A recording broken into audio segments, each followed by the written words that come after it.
میری حضور کے ایک ایک فرمان میں سچ ہے، حقیقت ہے، حقیقت ہے۔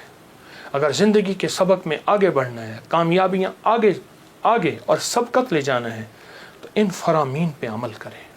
یہ جو چھوٹی چیزیں میں نے آپ کی خدمت میں عرض کی ہیں، ان پہ عمل کریں۔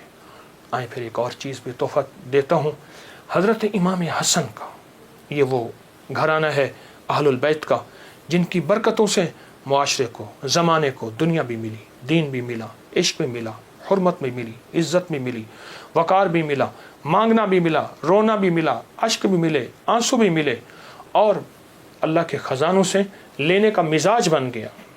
اللہ سے لینے کا مزاج انہوں نے بنایا۔ امام حسن بیٹھے تھے جو حضرت امام حسین کے بڑے بھائی تھے رضی اللہ تعالیٰ عنہ، سلام اللہ رضوان اللہ تعالیٰ علیہ اجمعین۔ تو آپ کی خدمت میں ایک شخص آیا، کہا کہ فصل جو ہے وہ میری بہت زیادہ، اس کی کھجور کی بارش ہی نہیں ہے، اور میں نے کچھ جو بیے ہوئے ہیں، کچھ فلاں چیز ہے، بارش ہی نہیں ہے، بارش کی دعا فرما دے۔ فرمایا دعا کرتا ہوں تو ایسا کر، سارا دن استغفر اللہ پڑھا کر، استغفر اللہ استغفر اللہ استغفر اللہ استغفر اللہ۔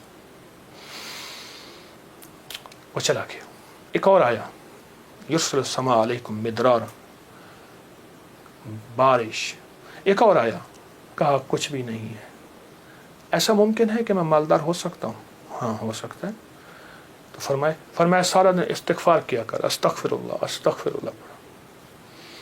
ایک اور آیا، کہا گھر نہیں ہے، جھونپڑا بھی نہیں ہے، کہ مجھے گھر مل سکتا ہے؟ فرمایا ہاں مل سکتا ہے۔ فرمایا کیا؟ میں استغفار کیا کر، سارا دن استغفر اللہ پڑھا کر، بہت پڑھا کر۔ ایک اور آیا، اس نے کہا میں چاہتا ہوں میرے باغ ہوں اور میں باغات کا مالک ہوں، مجھ جیسا فقیر تنگ دست ایسا ہو سکتا ہے؟ میں ہو سکتا ہے۔ میں کیا؟ میں استغفار کیا کر۔ جو سائل آ رہا تھا اسے استغفار بتا رہے تھے۔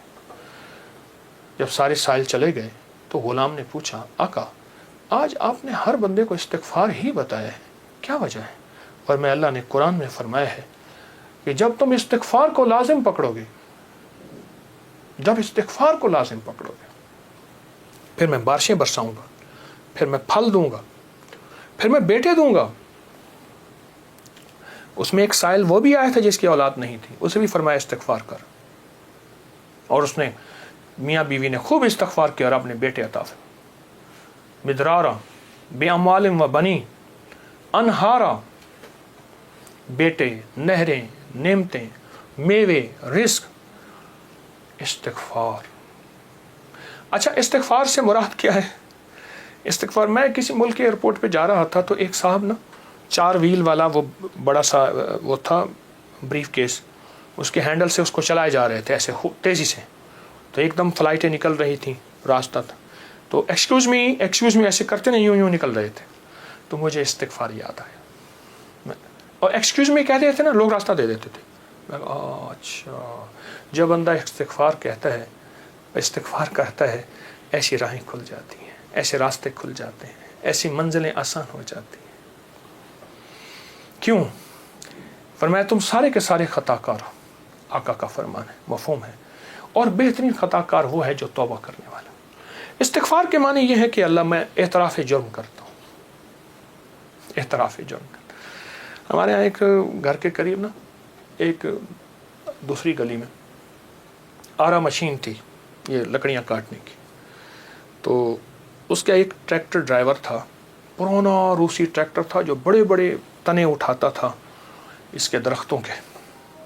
تو ڈرائیور جو تھا وہ ہمیشہ جو ہے وہ گاڑی اپنا ٹریکٹر درمیان میں چلاتا تھا، کبھی دائیں بائیں اتارتا نہیں تھا، پھر لڑائیاں بھی ہو جاتی تھیں، جھگڑے بھی ہو جاتے تھے، مار کٹائیاں بھی ہو جاتی تھیں۔ وہ ڈرائیور میں نے دیکھا ہوا بیچارہ ایک حادثے میں فوت ہوا۔ اچھا اس کے مزاج میں ایک عجیب بات تھی، وہ نا جاتے ہی لڑائی کر لیتا تھا، جھگڑے کر لیتا تھا، کبھی ٹریکٹر کا ویل نیچے نہیں اتارتا تھا۔ جھگڑا کرنے کے بعد، سارا کچھ کرنے کے بعد وہاں پہنچتے اپنی قمیض اتارتا تھا، پولیس والوں کو کہتا تھا، تھانے والوں کو، یا جہاں کہیں اس کو لے جاتے تھے انصاف کے لیے یا جھگڑے کو ختم کرنے کے لیے، کہتے مجھے مارے، میں مجرم ہوں۔ وہ کہتے بات کیا ہے؟ کہتے مارے، میں مجرم ہوں۔